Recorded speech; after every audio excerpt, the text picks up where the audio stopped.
DA ಹೆಚ್ಚಳ ಖಚಿತವೇ? OPS ಜಾರಿಗೆ ಸರ್ಕಾರದ ಮುಂದಿನ ಹೆಜ್ಜೆಯೇನು? ಬನ್ನಿ ವೀಕ್ಷಕರೇ, ಕರ್ನಾಟಕ ಸರ್ಕಾರಿ ನೌಕರರ ಡಿಎ ಕುರಿತು ಮತ್ತು ಓಪಿಎಸ್ ಕುರಿತು ಒಂದು ಬ್ರೇಕಿಂಗ್ ಅಪ್ಡೇಟ್ ಅನ್ನ ತಮ್ಮೊಂದಿಗೆ ಶೇರ್ ಮಾಡ್ತಾ ಇದ್ದೀನಿ.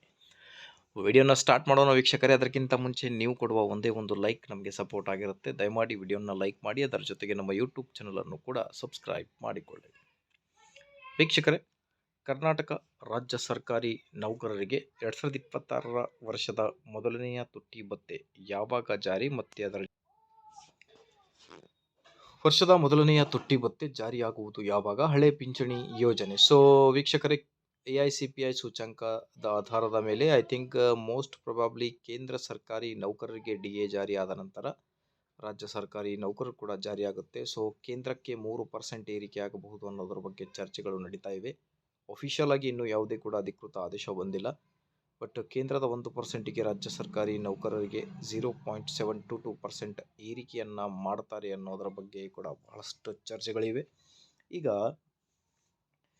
ನಮ್ಮ ರಾಜ್ಯ ಸರ್ಕಾರಿ ನೌಕರರು ಕೂಡ ಕೇಂದ್ರದ ಮಾದರಿಯಲ್ಲಿ ವೇತನ ನೀಡಬೇಕು ಅನ್ನೋದ್ರ ಬಗ್ಗೆ ಕೂಡ ಚರ್ಚೆಗಳು ನಡೀತಾ ಇವೆ.